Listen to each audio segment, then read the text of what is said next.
Welcome to Linda's TV show.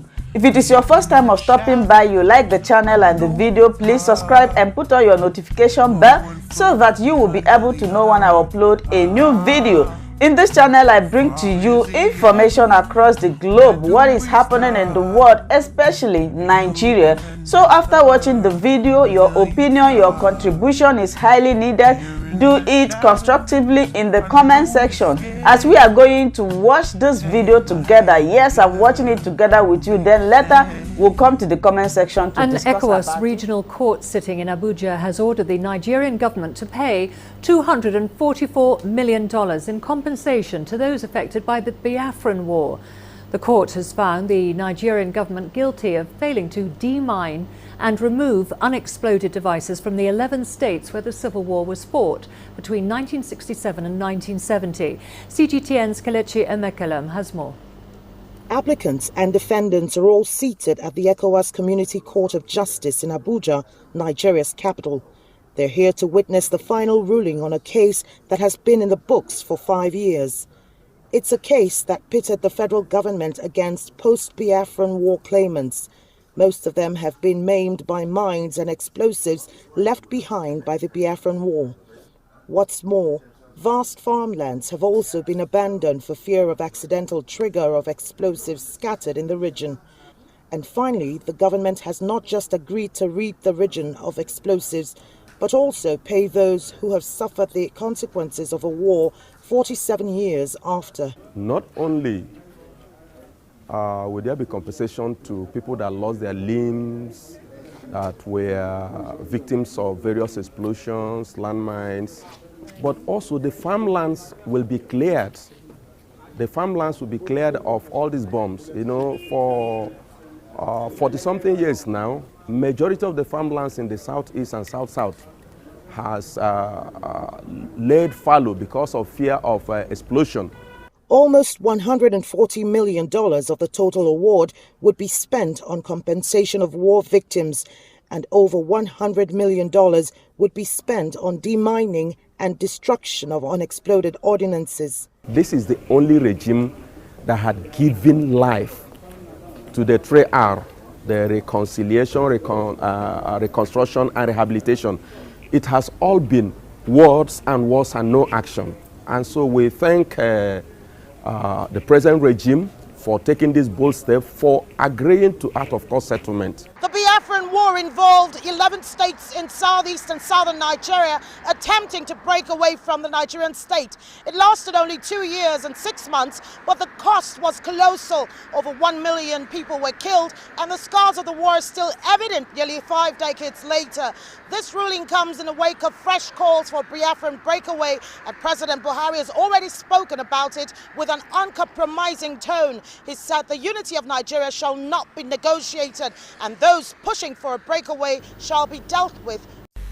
We will continue to give the Almighty and gracious God thanks and praise for all His mercies, blessing and benevolence to us as a nation. Despite the terrible and excruciating effects of economic recession, God is still sustaining the citizens of this country. While we are praying for our dear President Muhammadu Buhari for quick recovery from e-hurt, I want to remind the President that life has no duplicate.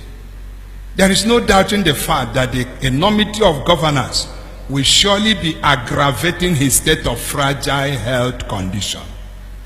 Is it not better for the President to travel the route of honor and safety by resigning as President in order to save both himself and the nation at large? To my mind, Mr. President, you have had your fair share of leadership in this country since 1983.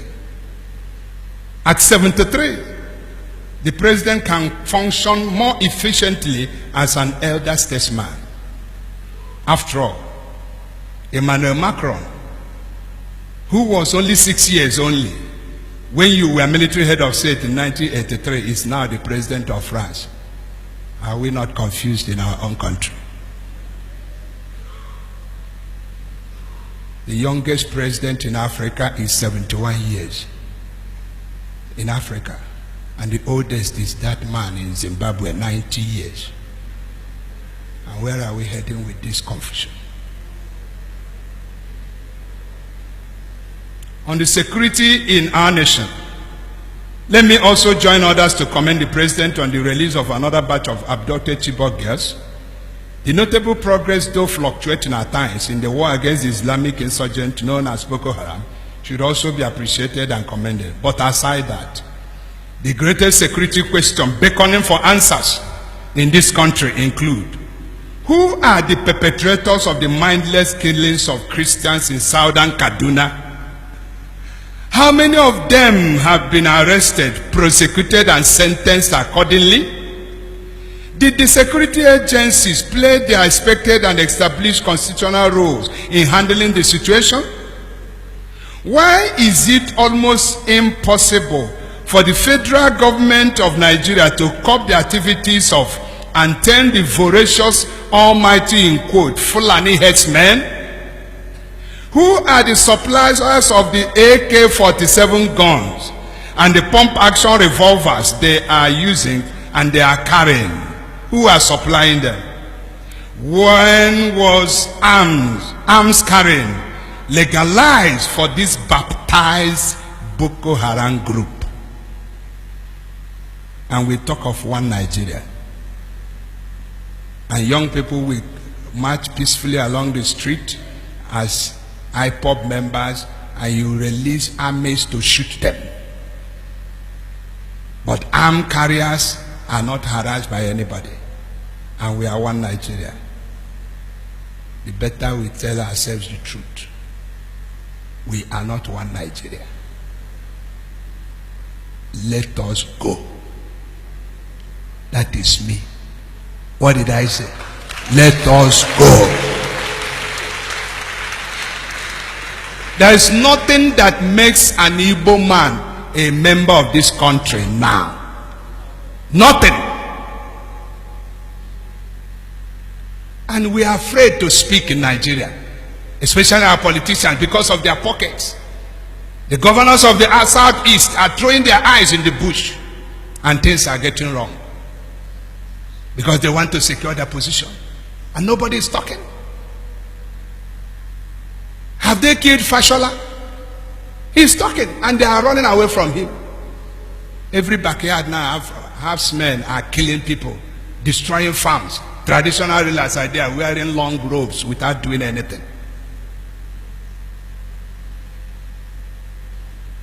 Go to the north, you will travel 3-4 hours. You can't see one recruit policeman on the road.